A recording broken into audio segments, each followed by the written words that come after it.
Assalamualaikum warahmatullahi wabarakatuh. 2022 Jenderal dari Syafila binti Muhafiz. Pada hari ini saya ingin menerangkan berkenaan isu-isu pemakaian pendekat gigi. Untuk video seterusnya, kita akan dapat lihat adalah objektif dalam pemakaian pendekat gigi, dan seterusnya adalah definisi pendekat gigi, dan ketiga adalah tujuan pemakaian pendekat gigi, dan keempat adalah kesan pemakaian pendekat gigi, dan yang kelima adalah langkah mengatasi pemakaian gigi, dan keenam adalah pendekat gigi yang disalahgunakan dalam pemakasan syariah. Seterusnya, kita akan lihat objektif yang perlu dicapai dalam gaji sedikit yang telah kami lakukan. Antaranya adalah untuk menerangkan masa sebenar pemakaian pendekat gigi yang dibenarkan dalam Islam berdasarkan syarat-syarat yang telah ditetapkan oleh syarak. Yang seterusnya adalah untuk menjelaskan hukum pemakaian pendekat gigi yang tidak penting dalam kalangan remaja. Dan akhir sekali yang kami capai adalah untuk memberikan kesedaran terhadap masyarakat yang menyalahgunakan pemakaian pendekat gigi. Mesti korang tertanya, macam mana pesakit boleh mendapatkan rawatan obat dengan pemakaian pendekat gigi? Yang saya belajar berdasarkan soal gaji sedikit ni adalah gigi yang tidak teratur dan gigi yang tidak sempurna adalah penyebab utama pesakit mendapatkan rawatan ortodontik dan pemakaian pendekat gigi. Apa pula itu pendekat gigi?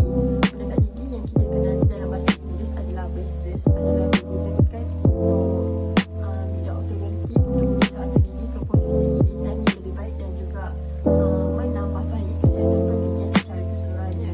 Berdasarkan gaji sedikit yang telah kami lakukan, kami mendapati terdapat dua jenis dalam pemakaian pendekat gigi, iaitu appliance model tanggal dan appliance tetap. Assalamualaikum, nama saya Kamilah Naki binti Yusri. Nombor pelajar 2022 462 168 akan meneruskan perbincangan tentang isu-isu dalam pemakaian pendekat gigi. Jadi tujuan pemakaian pendekat gigi ni ada 3 tujuan daripada apa yang kami telah selidik, iaitu kecantikan, kesihatan dan juga kekayaan. Jadi tujuan yang pertama adalah tujuan yang paling terkenal antara tiga tujuan yang telah saya sebut tadi, iaitu tujuan kecantikan. Remaja pada zaman kini memakai pendekat gigi ini untuk tujuan kecantikan dan untuk mengikut trend semasa sahaja. Jadi supaya mereka up to date dengan trend semasa, mereka sanggup mencari alternatif lain yang murah. Ada setengah remaja tidak mampu dari segi kewangan untuk memakai pendekat gigi yang asli. Jadi mereka akan mencari pendekat gigi yang palsu daripada laman seseorang seperti Shopee dan juga Lazada, di mana pendekat gigi ini sebenarnya lagi menjejaskan kesihatan mereka. Tujuan yang kedua adalah tujuan kesihatan. Kesihatan di sini bermaksud untuk memperbaiki keadaan gigi dan gusi supaya ia kembali kepada keadaan sihat dan sedia kala. Sebagai contoh, keadaan gigi dan gusi yang tidak baik adalah gusi berdarah dan juga gigi tidak tersusun hingga jejaskan cara pemakanan. Tujuan yang ketiga dan yang terakhir adalah tujuan kekayaan. Kekayaan di sini bermaksud seseorang itu berniat untuk memakai pendekat gigi hanya untuk menunjukkan kekayaan sendiri. Faktor-faktor keadaan ini terjadi adalah kerana tekanan dari sekeliling dan individu itu malu jika dipanggil miskin. Jadi, daripada tiga tujuan yang saya telah sebut tadi, yang mana satu yang dibolehkan dalam Islam? Jawapannya adalah tujuan yang kedua, iaitu tujuan kesihatan. Kenapa tujuan itu dibolehkan? Kerana dalam Islam kita telah diajar untuk tidak mengubah ciptaan Allah, iaitu mengubah fizikal manusia. Jadi keadaan yang dibolehkan hanya jika darurat seperti masalah kesihatan yang saya telah sebut tadi.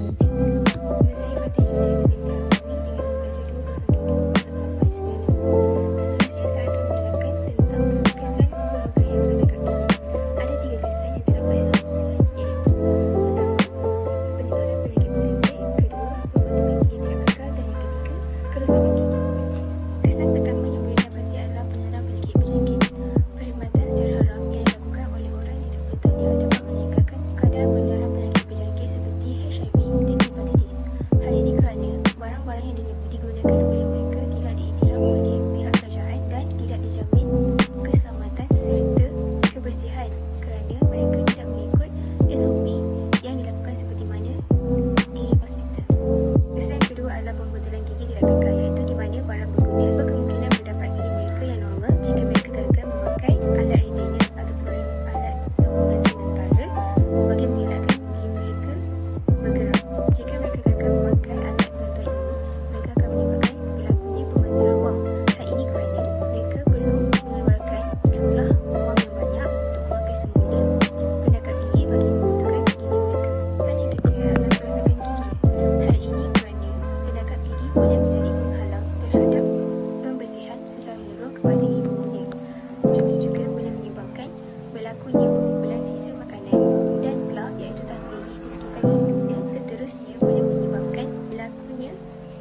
peranan ibu bapa. Yang pertama, peranan diri sendiri. Kita hendaklah menunjukkan infak yang sahih agar tidak melanggar peraturan Allah SWT dengan mengambil berat tentang isu pemakaian pendekat gigi. Selain itu, memakai pendekat gigi hanya dengan tujuan yang dibenarkan dan bukan kerana kecantikan dan tren semasa. Yang kedua ialah peranan sekolah.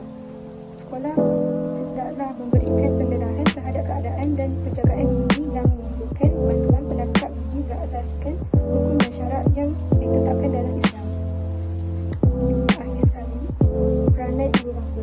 Ibu bapa hendaklah memantau pergerakan dan tindak laku anak dari semasa ke semasa agar anak tidak terpengaruh dengan rakan sebaya dalam pemakaian pendekat gigi palsu dan lingkar cermin.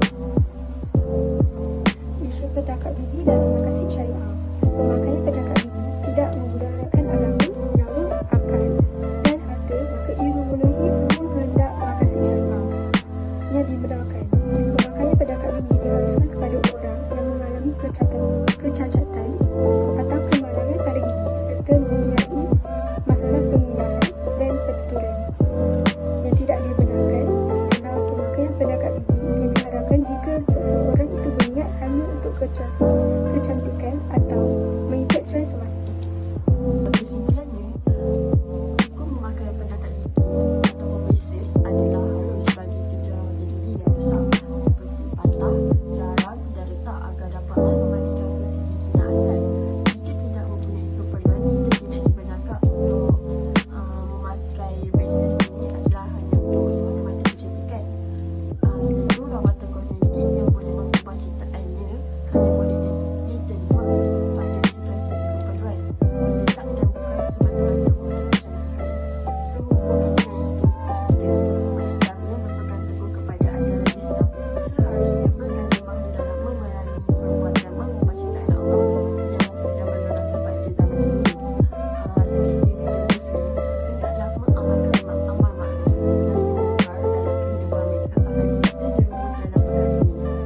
Kita hendaklah bersyukur atas kurniaannya terhadap kita kerana Allah lebih maha mengetahui apa yang terbaik untuk kita. Selain itu, ibu bapa juga perlu memainkan peranan penting dalam mengawasi aktiviti anak-anak mereka agar tidak mudah terpengaruh bagi mengubah ciptaan Allah. Selain itu juga, pihak kerajaan haruslah memperbanyakkan program-program dakwah bagi memberi ilmu berkaitan hukum-hukum Islam kepada masyarakat